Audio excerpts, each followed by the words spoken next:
Hello everyone, welcome to my YouTube channel. कैसे हो आप सभी? होप सो गाइज आप सभी अच्छे होंगे। आज की वीडियो में हम स्विट्ज़रलैंड के सामाजिक आर्थिक आधार के विषय में डिस्कस करेंगे। इससे पहले हमने अमेरिका और चीन के जो संविधान के सामाजिक आर्थिक आधार हैं वो कर लिए हैं।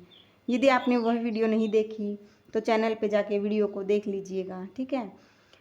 देखिए, स्विट्ज़रलैंड का जो संविधान है एक लिखित संविधान है। इसे 1874 ईस्वी में लागू किया गया और तब से अनेक संविधान संशोधनों के साथ चला आ रहा है। जब जो स्विट्ज़रलैंड का जो संविधान है जब बनाया गया था तो संविधान जो निर्माता थे उनके सामने एक ही मुख्य लक्ष्य था, वह था देश की सुरक्षा, कि किस प्रकार देश की सुरक्षा की जाए, और उसी को केंद्र बिंदु मान के संविधान तैयार किया गया। लेकिन बाद में क्या किया गया, जब संविधान में संशोधन किए गए तब इस बात पर ध्यान दिया गया कि जो स्विट्ज़रलैंड के सामाजिक आर्थिक सुधार हैं उनकी परिस्थितियों पर ध्यान दिया गया। अभी देखते हैं हम स्विट्ज़रलैंड के सामाजिक आर्थिक आधार। राष्ट्रीयताओं की समानताओं का प्रावधान, अनेक राष्ट्रीय भाषाओं की व्यवस्था, राष्ट्रीय आत्मनिर्णय का अधिकार, लैंगिक समानता, धार्मिक स्वतंत्रता, प्रत्यक्ष लोकतंत्र और राज्य के उत्तरदायित्व। अभी हम एक एक करके इनकी एक्सप्लेनेशन कर लेते हैं, आप सुन लीजिएगा, आपको याद ही हो जाएंगी। राष्ट्रीयताओं की समानताओं का प्रावधान। देखिए, जिस प्रकार चीन और अमेरिका की तरह चीन और अमेरिका में अनेक विभिन्न राष्ट्रीयताओं वाले देश रहते हैं, उसी प्रकार स्विट्ज़रलैंड में भी विभिन्न राष्ट्रीयताओं वाला देश है। इन राष्ट्रीयताओं में फ्रेंच, इटालियन, जर्मन और रोमन प्रमुख हैं और इनको ही ध्यान में रखकर संविधान का निर्माण किया गया। जो स्विट्ज़रलैंड का संविधान है उसमें सभी लोगों को समक्ष समानता प्रदान की गई है। छोटी बड़ी राष्ट्रीयता में किसी प्रकार का कोई अंतर नहीं किया गया। ऐसा क्यों किया गया? ऐसा इसलिए किया गया ताकि एकता की भावना पनप सके और राष्ट्र मजबूत बन सके। अनेक राष्ट्रीय भाषाओं की व्यवस्था।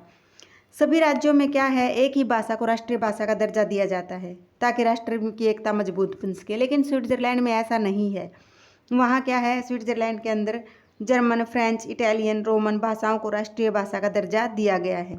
ऐसा इसलिए किया गया है ताकि वहाँ किसी भी राष्ट्रीयता के लोगों में असंतोष की भावना पैदा न हो। राष्ट्रीय आत्मनिर्णय का अधिकार। स्विट्ज़रलैंड एक संघात्मक देश है, इसीलिए क्या है, परिसंघ का नाम भी दिया गया है। स्विट्ज़रलैंड के विभिन्न राष्ट्रीयताओं को आत्मनिर्णय का अधिकार प्रदान किया गया है। इसी के अनुसार यहाँ कैप्टन, अर्ध कैप्टन विद्यमान है और स्विट्ज़रलैंड की संघीय विधान पालिका में जो ये कैप्टन और अर्ध कैप्टन हैं को समान प्रतिनिधित्व दिया गया है। लैंगिक समानता। स्विट्ज़रलैंड का जब संविधान बनाया गया था उस टाइम पे क्या था कि जो महिलाएं थी पुरुषों के समान अधिकार नहीं दिए गए थे। उस टाइम पे क्या था कि जब जो स्विट्ज़रलैंड का जो समाज था वो एक कबायली समाज था जिसे महिलाओं को पुरुषों के समान नहीं माना जाता था। लेकिन आगे चलकर जब संविधान में संशोधन किए गए तो महिलाओं को पुरुषों के समान अधिकार दिए, सार्वभौमिक वैश्विक मताधिकार का सिद्धांत को लागू किया गया, जिसके फलस्वरूप क्या था, महिलाएं पुरुषों के समान मत डालने का अधिकार होगा और महिलाओं को पुरुषों के समान शिक्षा ग्रहण करने, नौकरी करने, रोजगार करने, सब तरह का अधिकार महिलाओं को दे दिया गया था। इस प्रकार अब वहाँ कोई लैंगिक भेदभाव नहीं है। धार्मिक स्वतंत्रता। धार्मिक स्वतंत्रता के अंतर्गत क्या है, स्विट्ज़रलैंड में अनेक राष्ट्रीयताओं होने के कारण भी लोगों में क्या है, अनेक अनेक धर्म है, ठीक है। जिस प्रकार भारत और अमेरिका की तरह यहाँ पर भी क्या है, स्विट्ज़रलैंड में भी धर्मनिरपेक्ष राज्य है कि यहाँ भी लोग अपनी इच्छा के अनुसार धर्म को अपना सकते हैं, छोड़ सकते हैं या फिर अपने किसी भी धर्म का प्रचार प्रसार कर सकते हैं। वहाँ राज्य का अपना कोई भी विशेष धर्म नहीं है। प्रत्यक्ष लोकतंत्र। स्विट्ज़रलैंड विश्व का एक ऐसा देश है जहाँ काफ़ी सीमा तक प्रत्यक्ष लोकतंत्र को अपनाया गया है। स्विट्ज़रलैंड को प्रत्यक्ष लोकतंत्र का घर भी कहा जाता है। वहाँ प्रत्यक्ष लोकतंत्र को इसलिए अपनाया गया है ताकि किसी भी राष्ट्रीयता के लोगों को यह महसूस न हो कि उन पर अन्य राष्ट्रीयता ने अपनी इच्छा लाद दी है। इस प्रकार स्विट्ज़रलैंड की सामाजिक आर्थिक परिस्थितियों को देखते हुए वहाँ प्रत्यक्ष लोकतंत्र को लागू किया गया है। राज्य के उत्तरदायित्व।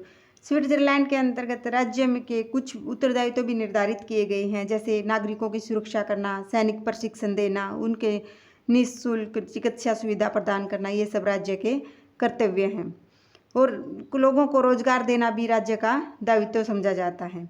अभी आगे करते हैं हम स्विट्ज़रलैंड के जो आर्थिक आधार हैं, जैसे औद्योगिकरण, उदारवादी अर्थव्यवस्था, पर्यटन उद्योग, अंतर्राष्ट्रीय व्यापार केंद्र और आर्थिक निर्भरता।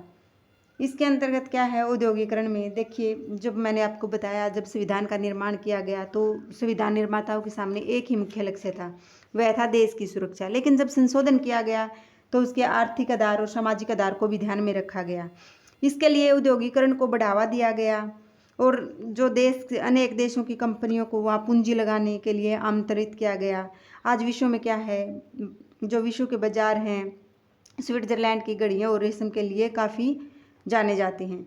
अभी है पर्यटन उद्योग। इसके बारे में तो आपने सुना ही होगा कि जो स्विट्जरलैंड की जलवायु है काफ़ी स्वास्थ्यवर्धक है, लोग यहाँ घूमने आते हैं, पर्यटन को ही उद्योग का दर्जा दिया जाता है। जो स्विट्जरलैंड की जो अर्थव्यवस्था है बहुत सी मात्रक पर्यटन पर ही निर्भर करती है। वहाँ पर्यटनों के लिए अच्छे अच्छे होटल, झीलें, पार्क, सिनेमा आदि बनाए गए हैं ताकि लोग उनका आनंद उठा सकें।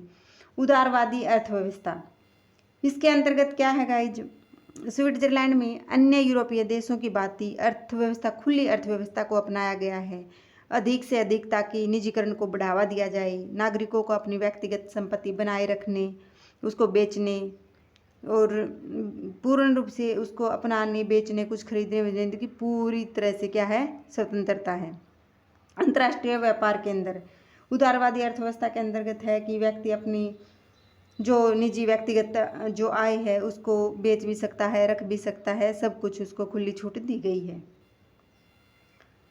आर्थिक निर्भरता, इसके अंतर्गत क्या है गाइज, स्विट्जरलैंड यूरोप का एक ऐसा देश है जो आर्थिक दृष्टि से बिल्कुल आत्मनिर्भर नहीं है। जो अन्य जहाँ यूरोप के अन्य देशों में खाद्य सामग्री के साथ साथ कच्चा तेल और अन्य जो सामान है वो भी बाहर से मंगवाए जाते हैं। विश्व से सहयोग प्राप्त करने के लिए ही तो स्विट्जरलैंड ने संयुक्त राष्ट्र का सदस्य बना था। अंतर्राष्ट्रीय व्यापार का केंद्र, इसके अंतर्गत क्या है, जो स्विट्जरलैंड में आपको पता ही है प्रत्यक्ष लोकतंत्र को अपनाया गया है। उसके जो बैंक है स्विट्जरलैंड के, वे विदेश पूंजी का आकर्षण का केंद्र है। या जो बैंक में विदेशी लोग हैं अपना काला धन को क्या कर सकते हैं, जमा करवा सकते हैं और विदेशी कंपनियों को व्यापार करने की इधर पूर्ण रूप से छूट है। इस प्रकार हम कह सकते हैं गाइस, जो स्विट्जरलैंड का जो संविधान है देश की सामाजिक आर्थिक परिस्थितियाँ व्यापक रूप से इसको प्रभावित करती हैं। होप सो गाइज आपको ये सेशन पसंद आया होगा, तो आप वीडियो को ज़्यादा से ज़्यादा शेयर कीजिए, चैनल को सब्सक्राइब कीजिए। Thanks for watching, have a nice day.